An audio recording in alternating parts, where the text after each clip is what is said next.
Hello. A couple weeks ago, the United States Supreme Court heard oral arguments on Proposition 8 and the Defense of Marriage Act. And here are my thoughts on the subject. The overall underlying issue involved in these cases is not what people are allowed to do, but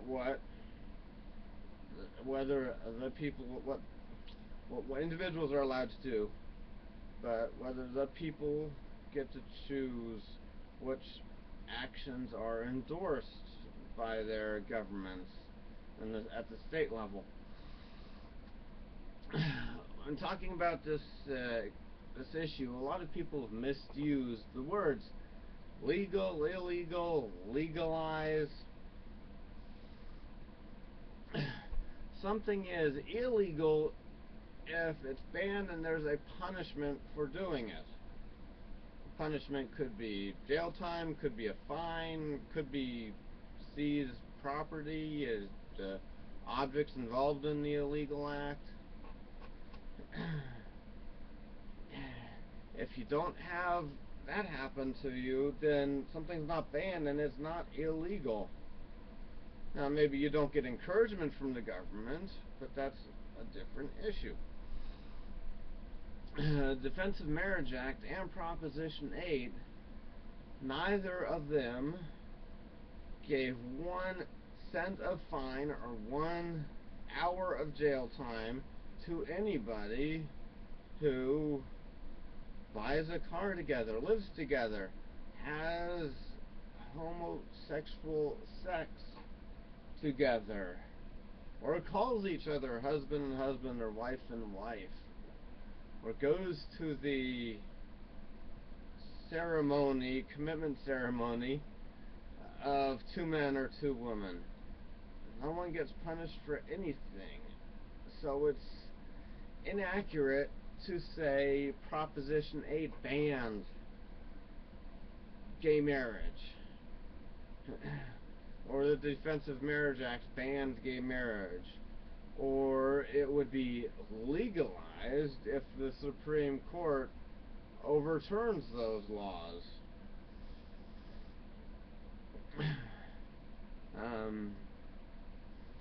Not getting a certificate from the state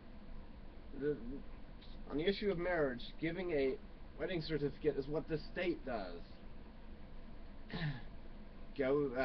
Setting up family courts and saying you can come to family court is what the state does.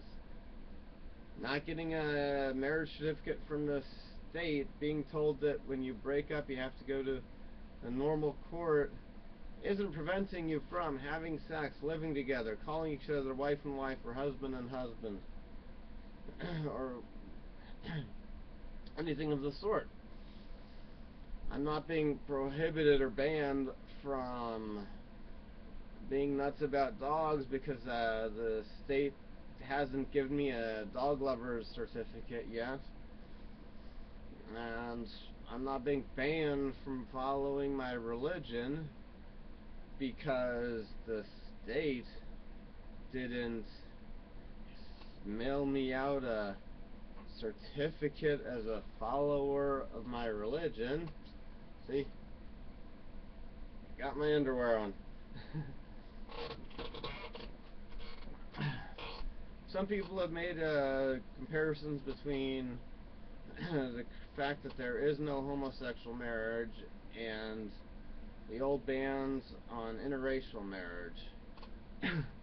Those arguments don't hold water for several reasons. One, the bans on interracial marriage were not worldwide in every English-speaking country, and didn't have a long-standing, many thousands of years of tradition against them. They were in few states, and not even all the states in the Union, a few states, and So there's one very big difference. And race is what you are. It's intrinsic. It's not what you do. And so there's nothing somebody can do about their race, and it treated people differently.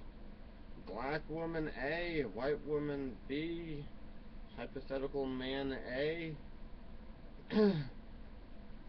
Black woman A couldn't marry him in those states with those unconscionable laws, but the white woman could. They were treated differently. But in a place that does not give out homosexual wedding licenses, hypothetical man A, hypothetical man B, hypothetical woman, either of these hypothetical men could marry her. They're being treated equal. They can do the same thing.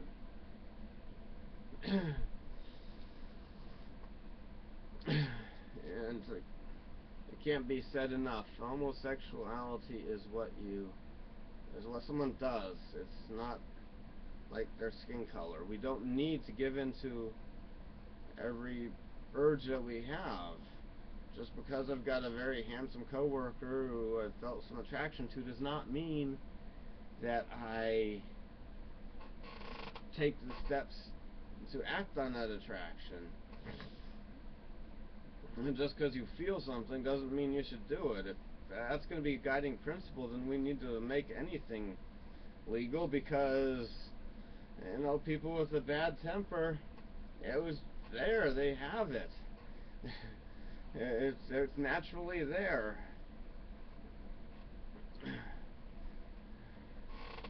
And on a parallel note, a related topic, polygamists want what the homosexuals currently have, because they can do whatever they want to. There's no law, there's no fine seizure for having homosexual sex, calling each other husband.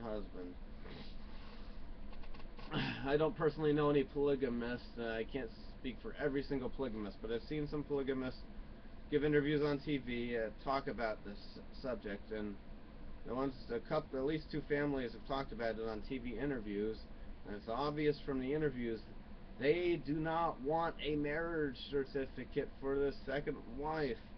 They don't care if they get a marriage certificate from the county or the city or the state.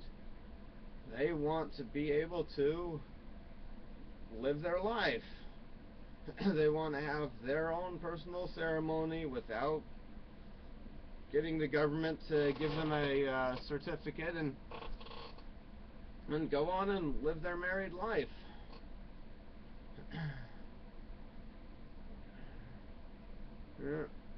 One of the people that did the interview, one of those interviews of a polygamist, was Bill O'Reilly, and it didn't seem to. I don't know, it seemed to me like he didn't grasp the concept. They just want to be left alone, and they want what the homosexuals have now. And those are my thoughts on Defense of Marriage Act and Proposition 8. Thank you for watching. You have a good day.